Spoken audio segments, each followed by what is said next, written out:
الحمد لأهله والصلاة على أهلها أما بعد فأعوذ بالله من الشيطان الرجيم بسم الله الرحمن الرحيم ولا تمش في الأرض مرحا إنك لن تخرق الأرض ولن تبلغ الجبال طولا وقال الله تبارك وتعالى ولقد كرمنا بني آدم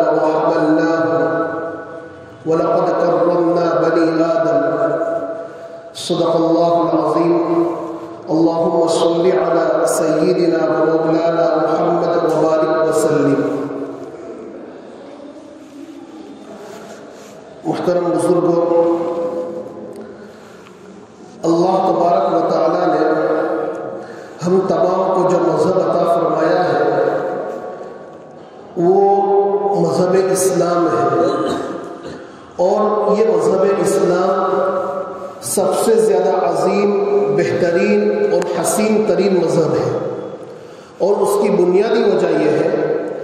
کہ اس مذہب اسلام کے اندر ہر چیز کی رہنمائی موجود ہے. اسی لیے اللہ تبارک و تعالیٰ نے ہم کو جو اسلام کی، ایمان کی دولت عطا فرمائی ہے،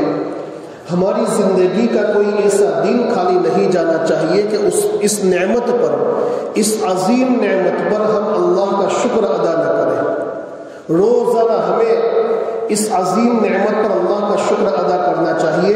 کہ اے رب کریم، یہ آپ کا احسان ہے کہ بغیر مانگے آپ نے ہم کو اسلام کی دولت سے نوازا. اور یہ مذہب اسلام یہ صرف ایک مذہب ہی نہیں بلکہ ایک نظام حیات ہے، زندگی گزارنے کا طریقہ اور سلیقہ ہے کہ اس مذہب اسلام کے اندر ہر چیز کی رہنمائی موجود ہے. ایمانیات ہو، معاملات ہو، معاشرت ہو، اخلاق ہو، لین دین ہو، تجارت ہو، ہر چیز کی رہنمائی اس مذہب اسلام کے اندر موجود ہے. عام طور پر ہم یہ سمجھتے ہیں کہ مذہب اسلام نام ہے نماز کا، روزے کا، حج کا، زکوٰۃ کا، ان ساری چیزوں کا نام مذہب اسلام ہے، اور اس کے علاوہ کوئی اور چیز مذہب اسلام کے اندر نہیں ہے. جن کا یہ تصور ہے، یہ تصور 100% غلط ہے. جہاں مذہب اسلام ہمیں نماز کی تعلیم دیتا ہے، زکوٰۃ کی، روزے کی، حج کی، ان ساری چیزوں کی تعلیمات دیتا ہے، تو اسی کے ساتھ ساتھ مذہب اسلام ہمیں زندگی کے ہر موڑ پر، زندگی کے ہر میدان میں، چاہے وہ جس اعتبار سے ہو، جس لائن سے ہو، یہ مذہب اسلام ہمیں گائیڈ لائن کرتا ہے، رہنمائی کرتا ہے، اور ہمیں سیدھا راستہ دکھاتا ہے. انسان بیت الخلا کس طریقے سے جاوے، وہاں سے کیسے نکلنا ہے، وضو کس طریقے سے کرنا ہے، بازاروں میں کس طریقے سے جانا ہے، راستوں پر کس طریقے سے چلنا ہے، دوست احباب رشتہ داروں سے کیسے ملنا ہے، ان ساری چیزوں کی تعلیم مذہب اسلام کے اندر ہے. حتیٰ کہ ہمیں تجارت کس طرح کرنی ہے، کھیتی باڑی کس طرح کرنی ہے، لین دین کس طرح کرنا ہے، قرضہ لینا ہے تو کس طریقے سے لینا ہے اور دینا ہے، ان ساری چیزوں کی رہنمائی مذہب اسلام کے اندر موجود ہے. معاشرے میں رہنا ہے تو پڑوسیوں کے ساتھ کس طریقے سے رہنا ہے، گھر والوں کے ساتھ کس طریقے سے رہنا ہے، ان ساری چیزوں کی تعلیمات مذہب اسلام کے اندر موجود ہے. حتیٰ کہ اگر کوئی آدمی گھومنے کے لیے جاتا ہے، پھرنے کے لیے جاتا ہے، سمجھ لو کوئی کشمیر چلا گیا، کوئی فلاں جگہ گھومنے کے لیے چلا گیا، تو شریعت اس سے بھی ہمیں منع نہیں کرتی، بلکہ اگر ہم گھومنے کے لیے جاتے ہیں، پھرنے کے لیے، تفریح کے لیے جاتے ہیں، تو اس کی تعلیمات بھی اور اس کا طریقہ کار بھی ہماری شریعت کے اندر موجود ہے. اب آپ بتائیے کہ اس مذہب اسلام نے ہمیں کہاں باقی چھوڑا ہے؟ ہر چیز کی رہنمائی اس مذہب اسلام کے اندر موجود ہے. اسی بنیاد پر یہ مذہب اسلام بے انتہا حسین ترین اور جمیل مذہب ہے، اور جو انسان اس مذہب اسلام کی چیزوں کو اپنی زندگی کے اندر اتارتا ہے، اپناتا ہے، تو اس کی بنیاد پر یہ مذہب اسلام اس کو بھی حسین اور جمیل بنا دیتا ہے. جو انسان مذہب اسلام کی تعلیمات کو اپنے سینے سے لگاتا ہے، اس پر عمل کرتا ہے، تو یقینی طور پر وہ انسان بذات خود بھی خوبصورت اور حسین بن جاتا ہے. وہ انسان بہترین بن جاتا ہے، اس کی زندگی پرسکون ہو جاتی ہے۔ اسی لیے دنیا کے اندر جتنے بھی لوگ ہیں، جتنے مذہب کے ماننے والے ہیں، اس میں اب دنیا کے اندر ہندوستان کو چھوڑ کر دوسری کنٹریز کو دیکھ لیجئے، کئی ممالک کو دیکھ لیجئے جن کے پاس اسلام کی دولت نہیں ہے، لیکن اسلام کی تعلیمات کا ایک بڑا حصہ ان کی زندگی کے اندر موجود ہے کہ دوسروں کو تکلیف پہنچانے سے بچانا، اسی طریقے سے جو ہے صاف صفائی کا اہتمام کرنا، دوسروں کا احترام اور دوسروں کے جو ہے لحاظ کو مد نظر رکھنا، جتنی اسلام کی تعلیمات ہیں، ایمان کے علاوہ ساری چیزیں ان کے پاس موجود ہیں، تو وہ قوم ترقی کر رہی ہے۔ دنیا کے اندر جو قوم باوجود مذہب اسلام نہ ہونے کے وہ ترقی کر رہی ہے، تو سمجھ لو ان کے اندر مذہب اسلام کی کچھ نہ کچھ خوبیاں اور کچھ نہ کچھ چیزیں موجود ہیں، تبھی جا کر وہ ترقی کر رہے ہیں۔ اور آج ہمارے پاس مذہب اسلام کی دولت موجود ہے، لیکن ہم 24 گھنٹے کا سروے کریں، رات میں سونے سے پہلے یہ سروے کریں کہ کل رات سے لے کر آج رات میں اتنے بجے تک میں نے شریعت کی کتنی چیزوں پر عمل کیا، مذہب اسلام کی کتنی چیزوں پر عمل کیا۔ سب سے پہلی چیز نماز پڑھی یا نہیں۔ نمبر 2، جب میں بازار میں گیا تو بازار کی شریعت کو میں نے ملحوظ رکھا یا نہیں، میں اپنے رشتہ داروں سے ملا، دوست احباب سے ملا، متعلقین سے ملا، تو ان کی شریعت کو میں نے ملحوظ رکھا یا نہیں۔ ان ساری چیزوں کو ہم دیکھیں، میں نے کسی کے ساتھ لین دین کیا، تجارت کیا، میں نے کتنی مرتبہ جھوٹ بولا، میں نے کتنی مرتبہ کسی کو جو ہے کسی کے ساتھ صحیح معاملہ کیا، دھوکہ نہیں دیا، میں نے صاف صفائی کا کتنا اہتمام کیا، اپنے گھر کے آنگن کو، اپنے گھر کے باہر کے حصے کو صاف صفائی کا کتنا اہتمام کیا۔ ان ساری چیزوں کو اگر دیکھیں گے تو اس اعتبار سے ہم بالکل زیرو نظر آئیں گے۔ بڑی کوتاہی ہم مسلمانوں کے اندر پائی جاتی ہے، جس کی بنیاد پر آج ہمارے پاس مذہب اسلام موجود ہے، اس کی بنیاد اس کے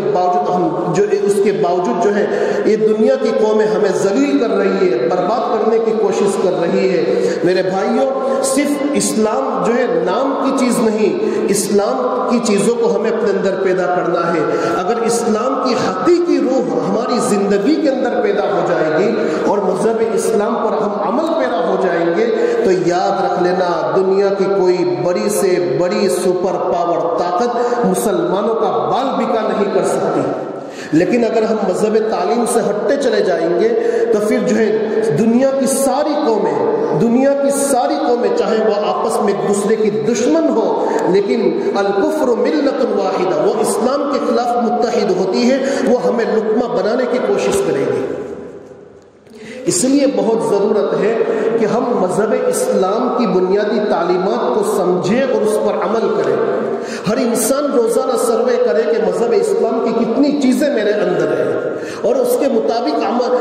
جن چیزوں کی کمی ہے تو ان چیزوں کی کمی کو دور کرنے کی کوشش کریں۔ اب اس کی بہت ساری تفصیلات ہیں، مختصر وقت ہے تو میں ہر چیز کو آپ کے سامنے ذکر نہیں کروں گا، لیکن ایک دو بنیادی چیزوں کو مجھے آپ کے سامنے ذکر کرنا ہے۔ ہمارے مذہب اسلام کی تعلیمات میں سے ایک اہم تعلیم ہے راستوں کے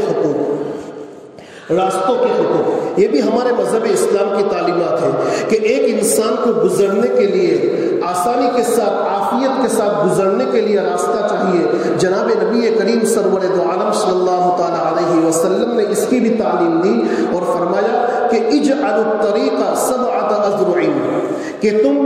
جو ہے کم از کم 7 زرا یعنی 10 فٹ کے برابر راستہ رکھو، تاکہ گزرنے والوں کو تکلیف نہ ہو، کوئی پریشانی اور کوئی دقت نہ ہو، جو ہے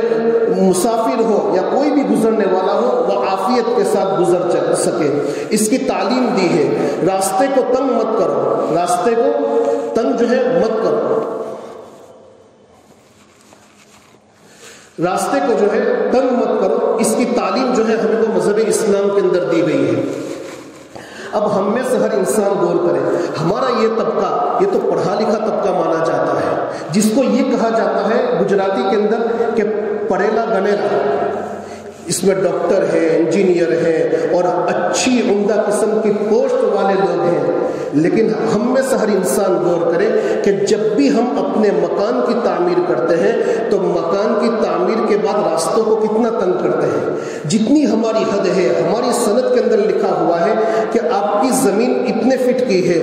60 فٹ 70 فٹ 80 فٹ، تو پھر بھی اس کے باوجود ہم گھر سے آگے 2-3 فٹ آگے راستہ جو ہے بلاک کر دیتے ہیں، ہم اپنی تعمیر کو آگے لے کر آتے ہیں، باؤنڈری کر لیتے ہیں۔ میرے بھائیوں، ہماری شریعت نے اس کو غصب قرار دیا ہے جو کہ حرام ہے۔ غصب یعنی چھین لینا، جو ہماری ملکیت نہیں ہے تو اس کو چھین لینا، چاہے ہماری دکان کے باہر ہو، ہمارے مکان کے باہر ہو، لیکن ہم نے ضرورت سے زائد چیز جو ہماری، بلکہ ضرورت سے زائد تو کیا، جو ہماری ملکیت نہیں ہے، جو ہماری ملکیت نہیں ہے، ہماری ملکیت یہاں پر ختم ہو گئی، پھر 1 فٹ 1-2 فٹ آگے بڑھانا، بلکہ 1 بالشت آگے بڑھانا، یہ شریعت کے اندر ناجائز ہے، حرام ہے۔ اور جناب نبی کریم سرور دو عالم صلی اللہ تعالی علیہ وسلم نے ارشاد فرمایا کہ جو انسان کسی کی 1 بالی زمین بھی غصب کرے گا، جو اس کی ملکیت میں نہیں ہے، اس کو اپنی ملکیت میں لے لے گا، دنیا کے اندر تو جو ہے موت تک کوئی کہنے کے لیے نہیں آئے گا، لیکن کل میدان قیامت میں اللہ تعالیٰ 7 زمین کا تو اس کے گلے کے اندر ڈال دے گا اور اس کو 7 زمین تک جو ہے اندر دھسا دے گا۔ اور ہم اگر اپنی ملکیت کے اندر، اپنی حد کے اندر، اپنی باؤنڈری کے اندر اپنا مکان بنائیں گے، 1-2 فٹ آگے نہیں بڑھائیں گے، اس سے صرف اتنا ہوگا کہ ہمارا مکان 1 یا 1.5 فٹ کم ہو گیا، لیکن اس چھوٹے مکان کے اندر ہمیں جتنا سکون ملے گا، اگر ہم نے ناجائز طریقے سے چاہے 10 فٹ بڑھا دیا ہو، بلکہ 50 فٹ ہمیں مل گیا ہو، اس کے اندر وہ سکون نہیں ہوگا۔ اب اس کے بعد کیا ہوگا میں آپ کو بتاتا ہوں کہ جب ہم نے ایک ناجائز چیز دے دی، اب 5 وقت کے نمازی ہیں، زکوٰۃ بھی ادا کر رہے ہیں، روزے بھی رکھ رہے ہیں، غریبوں کی مدد بھی کر رہے ہیں، لیکن اس کے باوجود حالات ہیں، پریشانیاں ہیں، مصیبتیں ہیں۔ صوفیاء اعظام نے لکھا ہے کہ جب اللہ کے نیک بندوں پر کبھی بھی حالات آتے تھے نا، اللہ کے نیک بندوں پر جب کبھی بھی حالات آتے تو وہ فوراً متوجہ ہوتے کہ میں نے کوئی گناہ تو نہیں کر لیا، حتیٰ کہ ان کو نماز کے اندر لذت نہ آتی، نماز کے اندر ان کا نماز کی طرف دھیان نہ رہتا، تلاوت کرتے ہوئے ان کا دھیان بھٹکنے لگتا، تو فوراً متوجہ ہوتے کہ میں نے کوئی گناہ تو نہیں کر لیا، میری وجہ سے کسی کو تکلیف تو نہیں پہنچ رہی ہے کہ جس کی بنیاد پر عبادت کی لذتیں ختم ہو رہی ہیں، مجھ پر حالات اور مصیبتیں آ رہی ہیں۔ اب میرے بھائیوں، اگر کسی کی زمین کو ہم نے ناجائز طریقے سے 1 بالشت کے برابر بھی دبایا ہے، پھر یہ حالات اور یہ پریشانیاں اور مصیبتیں شروع ہو جائے گی۔ اب ہم جگہ جگہ پر دوڑتے رہتے ہیں کہ یہ کیسے ختم ہوگی، کسی نے کچھ نہیں کیا ہوتا، سب کچھ ہم نے کیا ہوتا ہے کہ جس کی بنیاد پر یہ حالات اور پریشانیاں آتی ہیں۔ حضرت مولانا اشرف علی تھانوی رحمۃ اللہ تعالیٰ علیہ ایک مرتبہ کوئی مضمون کو لکھنے کے لیے بیٹھے، قریباً بیان القرآن کا مضمون تھا۔ حضرت فرماتے ہیں کہ کوئی مضمون میرے دماغ میں نہیں آ رہا ہے، کوئی بات میرے ذہن میں نہیں آ رہی ہے، فوراً میں نے سوچا کہ مجھ سے کوئی گناہ ہو گیا یا کسی کو مجھ سے تکلیف پہنچی ہے، سوچنے لگے، تب انہیں پتا چلا کہ ہاں میرے گھر میں جو مرغیاں ہیں، آج میں ان کو دانا ڈالنا بھول گیا ہوں، وہ گئے ان کی خوراک ڈالی، ان کو دانا ڈالا، پھر آ کر لکھنے کے لیے بیٹھے تو اللہ تعالیٰ نے قرآن کے مضمون ان کے ذہن کے اندر ڈالے۔ یہ اللہ والوں کے حالات، یعنی ہمارا مذہب اسلام اتنا پیارا مذہب ہے کہ جس میں جانوروں کے حقوق تک بیان کیے گئے کہ جانوروں کے ساتھ حسن سلوک کا معاملہ کرو۔ قربانی کا جانور جو ہم ذبح کرتے ہیں اس کے متعلق اللہ کے نبی کی تعلیم ہے وَلْيُرِحْ ذَبِيحَتَهُ، کہ اپنے ذبیحے کو آرام پہنچاؤ، راحت پہنچاؤ، اس کو تکلیف نہیں پہنچنی چاہیے، اس کے سامنے دوسرے جانور کو ذبح مت کرو، اس سے اس کو تکلیف ہوتی ہے، اس کو مارو نہیں، اس کو کھلاؤ پلاؤ، یہ سارے حکم دیے گئے۔ حتیٰ کہ ایک فاحشہ عورت نے ایک پیاسے کتے کو پانی پلا دیا، فاحشہ عورت تھی، بدکار زناکار عورت تھی، اللہ نے اس کی مغفرت فرما دی جانور کے ساتھ حسن سلوک کا معاملہ کرنے کی بنیاد پر۔ اور ایک عورت جو 5 وقت کی نمازی تھی، ایک بلی کو باندھ کر رکھا، اس کو کھانا نہیں دیا، اللہ نے اس پر اس کا مواخذہ کر لیا، اس کی پکڑ کر لی۔ جس مذہب کے اندر جانوروں کے حقوق بیان کیے گئے ہو اور جانوروں کے ساتھ اس نے سلوک کے معاملے کی تعلیم دی گئی ہو، تو آپ اندازہ لگائیے کہ اس مذہب کے اندر جو ہے یہ انسانوں کے کتنے حقوق بیان کیے گئے ہوں گے۔ اسی لیے اللہ کے نبی علیہ الصلوۃ والسلام نے کعبۃ اللہ کی طرف جو ہے رک کر کے فرمایا تھا کہ کعبۃ اللہ، مجھے معلوم ہے کہ تو بہت عزیز اور محترم ہے، لیکن یاد رکھنا ایک انسان کی جان، اس کی عزت، اس کا مال تجھ سے زیادہ محترم ہے۔ یہ تعلیم دی۔ تو پہلی چیز ہم اس پر کنٹرول کریں۔ دوسری چیز، ہم اپنے محلوں کے اندر صاف صفائی کا اہتمام کریں۔ کوئی آدمی جب مسلمانوں کے محلے میں داخل ہو تو وہ فوراً اپنی زبان سے کہہ دے کہ جس محلے کے اندر داخل ہوا ہوں اس محلے والوں کا مذہب سب سے قیمتی مذہب ہے، اس محلے والوں کا مذہب سب سے قیمتی مذہب ہے۔ ورنہ ہمارے محلے اتنے گندے ہوتے ہیں، اتنے گندے، کھانا بھی ہم باہر ڈال دیتے ہیں، گندگی بھی ہم باہر ڈال دیتے ہیں، جو ہے پھر ہماری جو گھروں کی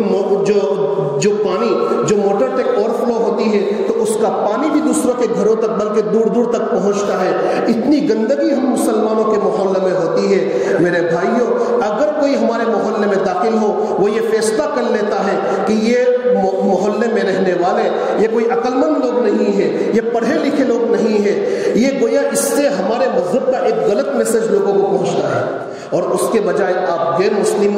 لوگوں کے ان کی سوسائٹیوں کو دیکھ لیجئے۔ یہ دوسرے ملک کے لوگ جو اتنا اوپر آئے ہیں نا، جنہوں نے اتنی ترقی کی ہے، ان کے یہاں یہی ہے کہ گاڑی ایسی جگہ پر پارکنگ نہیں کرتے جس سے دوسروں کو تکلیف ہو، اپنے محلے میں صاف صفائی کا پورا اہتمام کرتے ہیں، کوڑا کرکٹ، حتیٰ کہ اپنے بچوں کو بھی یہ تعلیم دیتے ہیں کہ پیکٹ کھانے کے بعد آپ کو راستوں پر نہیں ڈالنا ہے، ڈسٹ بن کے اندر ڈالنا ہے۔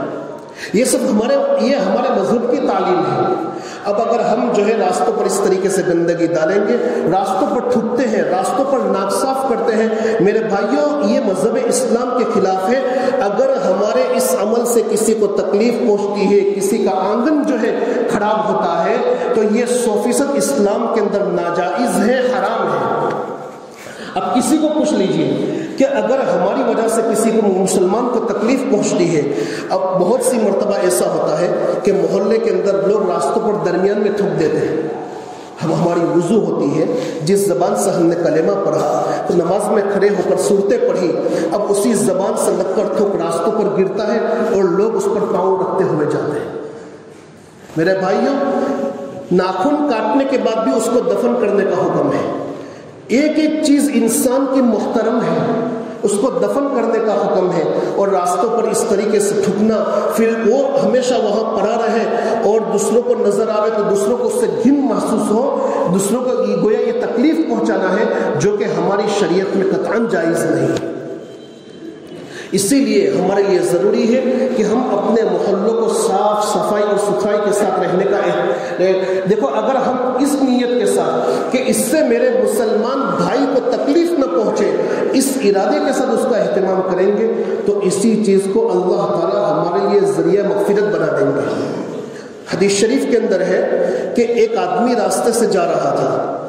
حالانکہ اس کے نامہ اعمال میں کوئی نیکی نہیں تھی، راستے سے جا رہا تھا، دیکھا کہ ایک کانٹے دار ٹہنی وہاں پڑی ہوئی ہے تو اس نے اس کو اٹھایا، سائڈ پر رکھ دیا تاکہ دوسروں کو تکلیف نہ ہو۔ اللہ نے اس کے عمل کی قدردانی کر لی اور اللہ نے اس کی مغفرت فرما دی۔ حدیث شریف کے اندر ہے اللہ نے اس کو جنت میں داخل کر دیا۔ تو راستے سے اگر تکلیف دہ ہٹانا یہ بھی تو صدقہ ہے، تو جس مذہب کے اندر راستے سے تکلیف دہ چیز کو ہٹانا صدقہ ہو، تو آپ بتائیے کہ گندگی کرنے کی بنیاد پر ہمیں کیا سزا ملے گی؟ پھر بہت سی مرتبہ جب پانی جو ہے آگے تک ہم ڈالتے ہیں، اب ہمارے چپل اس کے اندر ملوث ہوتے ہیں، پھر جب لوگ مسجد میں آتے ہیں تو پہلے